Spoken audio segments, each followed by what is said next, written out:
بسم اللہ الرحمن الرحیم۔ السلام علیکہ یا صاحب العصر والزمان۔ شہادت امام علی علیہ السلام کے سلسلے میں آخری قسط۔ شہادت امام علی علیہ السلام کے حالات و واقعات پر مختصر روشنی ڈالنے کی توفیق دینے پر مالک دو جہاں کا شکر گزار ہوں۔ میری یہ کاوش علماء علوم محمد و آل محمد کے علم کے مقابل سورج کو چراغ دکھانے کے برابر تھی، اور ان تمام علمی احباب کا شکر گزار ہوں جنہوں نے حوصلہ افزائی کے ساتھ مواد کے جامع ہونے کی گواہی دی۔ آج کی قسط میں قبر امام علی علیہ السلام پر اختلافات، مقام قبر امام علی علیہ السلام، نجف اشرف کی مختصر سی فضیلت و تاریخی اہمیت پر روشنی کے بعد اس سلسلے سے اجازت چاہوں گا۔ قبر امام علی علیہ السلام کے اختلاف کی وجہ قبر کو مخفی رکھنے کی وجہ سے بنا، اور مخفی کی وجہ پہلے اقساط میں مختصراً عرض کر چکے ہیں۔ تاہم ایک روایت اور دیکھ لیں کہ روایت میں ہے کہ داؤد عباسی نے ایک خط اپنے چند بااعتماد غلاموں کو حضرت علی علیہ السلام کی قبر اقدس کے کھودنے کے لیے بھیجا۔ ان غلاموں میں ایک حبشی غلام بھی تھا کہ جو اپنی طاقت اور قوت میں کافی مشہور تھا۔ ان غلاموں نے جب قبر اقدس کو 5 ہاتھوں کے برابر کھود لیا تو ایک مضبوط پتھر ظاہر ہوا کہ جو کھدائی کے عمل میں رکاوٹ بن گیا، اور کوشش کے باوجود اس پتھر کو نہ وہ توڑ سکے اور نہ ہی اپنی جگہ سے ہلا سکے۔ تو اس وقت ان غلاموں نے اس حبشی غلام کو پتھر ہٹانے کے لیے کہا، اور جب اس غلام نے 2-3 مرتبہ اس پتھر پر ضرب لگائی تو وہ غلام چیخنا چلانا شروع ہو گیا، اور وہاں سے نکلنے کے لیے اپنے ساتھیوں سے مدد طلب کرنے لگا۔ جب اس کو وہاں سے نکالا گیا تو وہ انتہائی خوف زدہ تھا۔ سب نے اس سے چیخنے چلانے اور خوف زدہ ہونے کا سبب پوچھا، لیکن اس نے کسی کو بھی اس کے بارے میں نہ بتایا، اور پھر اس کے بعد اس کا گوشت اس کے جسم سے کٹ کٹ کر گرنے لگا۔ داؤد عباسی کو جب تمام واقعات سے آگاہ کیا گیا تو اس نے اپنی اس حرکت کو چھپانے کے لیے سب غلاموں سے اس معاملے کو پوشیدہ رکھنے کا حکم دیا، اور پھر قبر کو از سر نو تعمیر کر کے ایک لکڑی کا صندوق قبر پر بطور نشان قبر رکھ دیا گیا۔ فراحت الغرا، صفحہ 61۔ قبر نجف اشرف میں ہونے کی جہاں بہت سی روایات ہیں، وہاں ایک جامع دلیل یہ بھی ہے۔ اسی قبر مبارک کی 6 اماموں نے نجف اشرف میں امیر المومنین علیہ السلام کی قبر کی زیارت کی ہے، جن میں امام حسین علیہ السلام، امام سجاد علیہ السلام، امام محمد باقر علیہ السلام، امام صادق علیہ السلام، امام علی نقی علیہ السلام، امام حسن عسکری علیہ السلام شامل ہیں۔ قبر امام علی علیہ السلام سے اختلاف کرنے والوں میں ابن سعد کا اختلاف، وہ بھی راوی قیس بن ربیع کی اختلاف کی وجہ، اور محمد بن عبید التنافسی اس کے کردار کی گواہی ہی کافی ہے۔ وہ کتنا فاحش اور سفاک تھا، جبکہ اس وقت ذریت امام علیہ السلام سے کافی معتبر لوگ موجود تھے۔ صاحب تاریخ طبری نے بھی اختصار میں لکھتے ہوئے جو ابہام ڈالا وہ بھی اپنی مثال آپ ہیں۔ ابن عبد البر، ابن العماد اور ابن مسعودی کے آپس کے اختلافات بھی عجیب ہیں کہ کوئی فقط کوفہ میں تدفین بتاتا تو کوئی فقط جنازہ مدینہ روانہ کرنے کا بتاتا، تو کوئی وادی طے، یعنی ان مختلف اقوال کے پیچھے نہ کوئی سند ہے اور نہ ہی کوئی روایت ہے۔ یعقوبی کی تاریخ انہیں کوفہ میں قراہ نامی مقام میں دفن بتاتی تو کتاب الصحیفہ میں ابی مخنف الاسود کندی اور الہ جلنہ سے روایت ہے کہ آپ مقام میں رحبہ جو کہ ابواب کندہ کے بعد ہے وہاں پر دفن ہوئے۔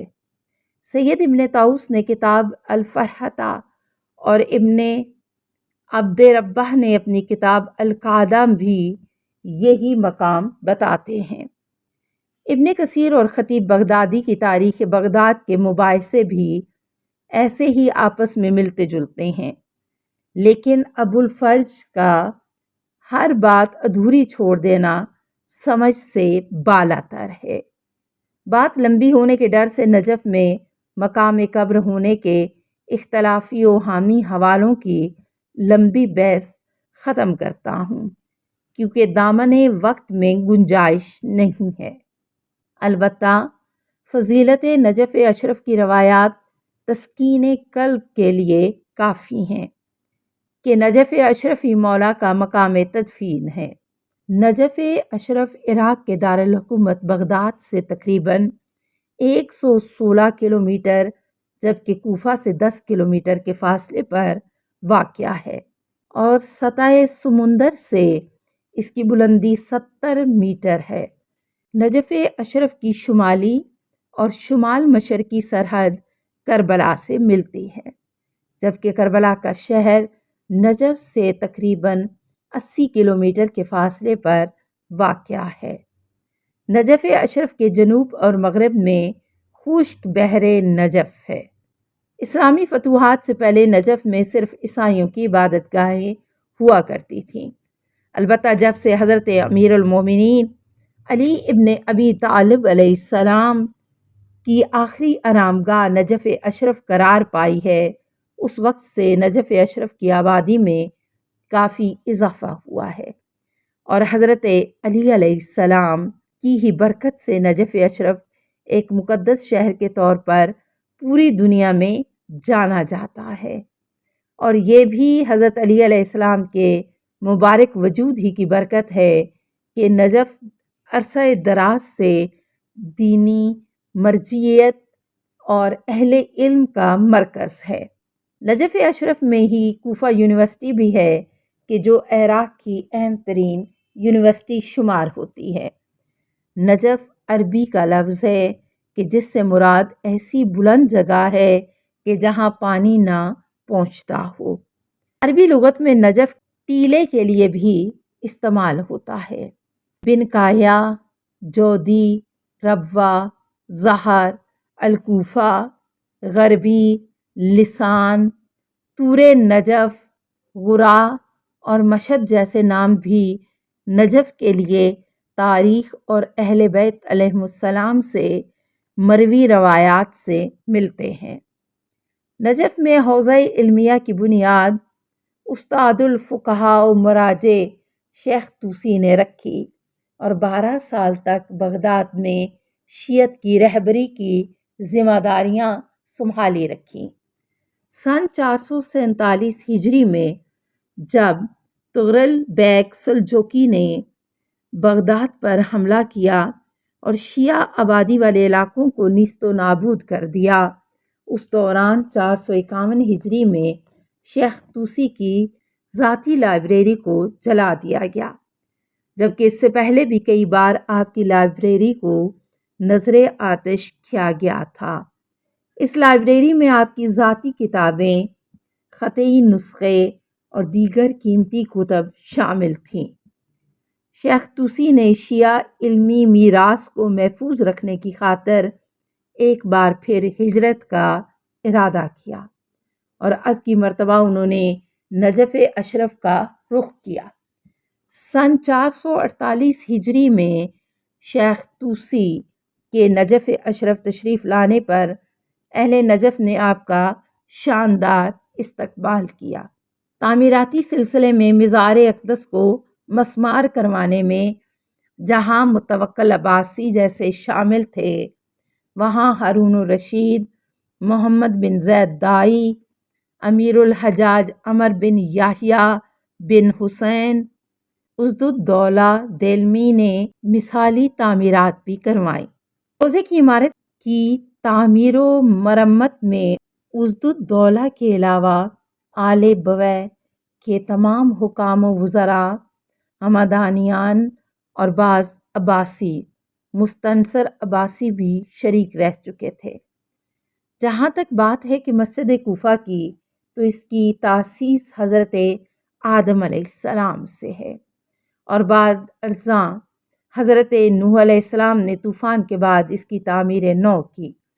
بعض روایات میں مسجد کوفہ کو جنت کا ایک قصر قرار دیا گیا ہے۔ امام علی علیہ السلام نے فرمایا، جنت کے 4 قصور دنیا میں ہیں: مسجد حرام، مسجد رسول صلی اللہ علیہ وسلم، بیت المقدس کی مسجد اور مسجد کوفہ۔ حور عاملی، وسائل الشیعہ، جلد 5، صفحہ 282۔ فرشتوں کی سجدہ گاہ، روایات میں ہے کہ حضرت آدم سے قبل فرشتے اس مقام مقدس پر عبادت کرتے تھے۔ امام علی علیہ السلام فرماتے ہیں، حمان، صفحہ 57۔ ترجمہ: پہلا مقام جہاں اللہ کی عبادت و بندگی کی گئی کوفہ ہے۔ جب خداوند متعال نے فرشتوں کو حکم دیا کہ آدم علیہ السلام کو سجدہ کریں، تو انہوں نے کوفہ کی سرزمین پر سجدہ کیا، اور بالتحقیق کے فرشتے ہر رات مسجد کوفہ میں نازل ہوتے ہیں۔ بحار الانوار، جلد 100، صفحہ 395 پر لکھا ہے، اس مقام سے 70,000 افراد مشہور ہوں گے اور حساب کتاب کے بغیر جنت میں داخل ہوں گے۔ ابی سعید خدری سے روایت ہے کہ حضور اکرم صلی اللہ علیہ وسلم نے فرمایا، کوفہ عربوں کا سر، اللہ کا نیزہ اور ایمان کا خزانہ ہے۔ نجف اشرف دارالاسلام موت کے بعد مومنین کی آماجگاہ اور جنت عدن کا ایک ٹکڑا ہے۔ نجف اشرف کی فضیلت کا کوئی انکار نہیں کر سکتا۔ نجف کے ذاتی اور عرضی شرف کا ہر صاحب عقل معترف ہے، کیونکہ سید الوسیعین امام المتقین علیہ السلام نے اس خطہ کو اختیار کیا اور اپنے لیے آخری آرام گاہ قرار دیا۔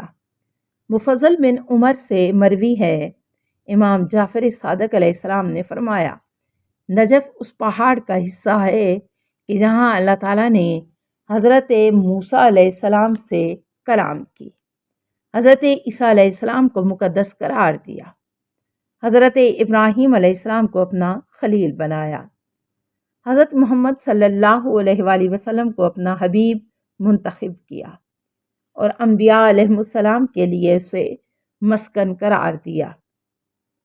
ابن عباس اور انس بن مالک سے روایت ہے کہ رسول خدا صلی اللہ علیہ وآلہ وسلم نے حضرت امام علی علیہ السلام سے فرمایا، اے علی، اللہ تعالیٰ نے اہل بیت کی مودت کو تمام مسلمانوں اور زمین کو پیش کیا تو سب سے پہلے اسے 7ویں آسمان نے قبول کیا، تو اللہ نے اسے اپنے عرش و کرسی سے زینت دی۔ پھر جب چوتھے نے اسے قبول کیا تو اسے بیت معمور سے شرف بخشا۔ پھر جب آسمان دنیا نے قبول کیا تو اسے ستاروں سے زینت دی۔ پھر جب سرزمین حجاز نے قبول کیا تو اسے بیت الحرام سے شرف بخشا گیا۔ پھر جب سرزمین کوفہ نے اسے قبول کیا تو اسے اے علی تیری قبر سے شرف بخشا۔ تب حضرت امام علی علیہ السلام نے پوچھا، اے اللہ کے رسول، کیا میری قبر عراق کے شہر کوفہ میں ہوگی؟ حضرت صلی اللہ علیہ وآلہ وسلم نے فرمایا، ہاں اے علی، تم شہید کیے جاؤ گے۔ پشت کوفہ میں 2 بڑی عمارتوں اور شفاف پتھروں کے درمیان دفن کیے جاؤ گے۔ اس امت کا شقی عبد الرحمن ابن ملجم تمہیں قتل کرے گا۔ اس ذات کی قسم جس نے مجھے حق کے ساتھ نبی بنا کر بھیجا ہے، ابن ملجم کا عذاب اس شخص سے سخت ہے جس نے ناکہ نبی صالح کی کونچیں کاٹی تھیں۔ اے علی، عراق سے ایک ہزار تلوار تیری مدد کریں گی۔ فرحت الغرا باب 1 جلد 1 صفحہ 106۔ الغارات جلد 2 صفحہ 837 باب 1۔ مستدرک الوسائل جلد 10 صفحہ 204 باب 12۔ تاریخ قم باب 1 صفحہ 8۔ امیر المومنین علیہ السلام اکثر نجف کی طرف آتے اور اسے شرف نگاہ بخشنے کے بعد فرماتے، تیرا منظر کتنا حسین ہے اور تیرا اندر کتنا خوشگوار ہے، خدایا میری قبر یہاں قرار دے۔ فرحت الغرا باب 2 صفحہ 115۔ ارشاد القلوب مشہد الغربہ۔ عقبہ ابن علقمہ نے کہا ہے کہ حضرت امیر المومنین علیہ السلام نے سرزمین نجف کو نجف سے لے کر ہیرا اور کوفہ تک وہاں کے زمینداروں سے 40,000 درہم میں خریدا اور اس خریداری پر چند افراد کو گواہ بنایا۔ کسی نے کہا، اے امیر المومنین، اتنی رقم سے آپ ایک ایسی زمین کو خرید رہے ہیں جو بنجر ہے؟ تو اس کے جواب میں امام علیہ السلام نے فرمایا، میں نے حضرت صلی اللہ علیہ وآلہ وسلم سے سنا ہے کہ کوفہ سے 70,000 لوگ محشور ہوں گے تو بلا حساب بہشت میں داخل ہوں گے۔ تب میں نے چاہا کہ وہ سب میری ملکیت سے محشور ہوں۔ فضل کوفہ صفحہ 41 جلد 6 صفحہ 13۔ فرحت الغرا باب 2 جلد 1 صفحہ 109۔ ابو بصیر کا بیان ہے کہ میں نے حضرت امام جعفر صادق علیہ السلام کو یہ فرماتے ہوئے سنا، ہماری ولایت اللہ عز و جل کی ولایت ہے کہ جس کے ساتھ اللہ نے ہر نبی کو مبعوث فرمایا ہے۔ اللہ تعالیٰ نے ہماری ولایت کو تمام آسمانوں، زمینوں، پہاڑوں اور تمام شہروں کو پیش کیا، تاہم اہل کوفہ کی طرح کسی نے اسے قبول نہ کیا۔ اور کوفہ کی جانب سے ایک ایسی قبر ہے کہ جو بھی غم زدہ وہاں جائے گا تو اللہ تعالیٰ اس کے غم کو دور کر دے گا اور اس کی دعا کو قبول فرمائے گا اور وہ شخص خوشحال اپنے گھر پلٹے گا۔ امالی للمفید صفحہ 142 جلد 9 المجلس 17۔ مستدرک الوسائل جلد 10 صفحہ 212 باب 16 جلد 1۔ آبان بن تغلب نے حضرت امام جعفر صادق علیہ السلام سے اور ابو حمزہ سمالی کے واسطے سے حضرت امام محمد باقر علیہ السلام سے روایت کی ہے کہ امام علیہ السلام نے فرمایا، گویا کہ میں قائم آل محمد کو دیکھ رہا ہوں کہ نجف میں اس کا ظہور ہوا ہے اور انہوں نے رسول خدا صلی اللہ علیہ وآلہ وسلم کا پرچم لہرایا ہے۔ غیبت نعمانی باب 19 جلد 14۔ کمال الدین اور تمام النعمت باب 58 فی نوادر الکتاب۔ ابی اسامہ کہتا ہے کہ امام جعفر صادق علیہ السلام نے فرمایا، کوفہ جنت کے باغات میں سے ایک باغ ہے اور اس میں حضرت نوح علیہ السلام اور حضرت ابراہیم علیہ السلام کی قبر ہے۔ اس میں 300 نبی اور 600 وصی مدفون ہیں اور سید الاوصیاء اور امیر المومنین علی بن ابی طالب کی قبر بھی اسی خطے میں ہے۔ حسان بن مہران سے مروی ہے کہ حضرت امام جعفر صادق علیہ السلام نے فرمایا، حضرت امیر المومنین علی بن ابی طالب علیہ السلام فرماتے ہیں، مکہ اللہ کا حرم ہے، مدینہ رسول خدا صلی اللہ علیہ وآلہ وسلم کا حرم ہے اور کوفہ میرا حرم ہے۔ جو ظالم بھی فساد پھیلانے کی کوشش کرے گا اللہ تعالیٰ اس کو تباہ کر دے گا۔ ابی بکر حضرمی کہتا ہے کہ میں نے امام باقر علیہ السلام سے سوال کیا کہ حرم خدا اور حرم رسول صلی اللہ علیہ وآلہ وسلم کے بعد کون سی سرزمین افضل ہے؟ تو امام علیہ السلام نے فرمایا، اے ابی بکر، کوفہ ان دونوں کے بعد سب سے زیادہ افضل ہے۔ کوفہ پاک و طاہر جگہ ہے، اس میں انبیاء اور مرسلین کی قبور ہیں۔ مرسلین اور انبیاء کے علاوہ یہاں صادقین کی قبریں ہیں۔ اس شہر میں مسجد سہیل سہلہ ہے۔ اللہ نے کوئی ایسا نبی مبعوث نہیں کیا کہ جس نے اس مسجد میں نماز نہ پڑھی ہو۔ اس شہر میں اللہ کا عدل ظاہر ہوگا، اور اسی شہر میں قائم آل محمد اور ان کے بعد ان کے جانشین رہیں گے، اور یہ شہر انبیاء، اوصیاء اور صالحین کا مسکن بھی ہے۔ شیخ کلینی نے القوا میں لکھا ہے کہ یونس بن وہب کسری کہتا ہے، میں مدینہ آیا اور حضرت امام جعفر صادق علیہ السلام کی خدمت میں حاضر ہوا۔ سامعین کرام، حضرت علی علیہ السلام کی شہادت کے سلسلے میں آج کی قسط آخری قسط تھی، مگر طوالت کی وجہ سے اس قسط کو 2 حصوں میں تقسیم کر دیا گیا ہے۔ ایک حصہ آج اور دوسرا حصہ انشاءاللہ کل پیش کیا جائے گا۔ السلام علیکہ یا امیر المومنین، السلام علیکہ یا سید الوصیین، السلام علیکہ یا وصی رسول رب العالمین، السلام علیکہ یا ابا الائمۃ و معدن الرسالۃ، السلام علیکم ورحمۃ اللہ وبرکاتہ۔ اللہم صلی علی محمد و آل محمد۔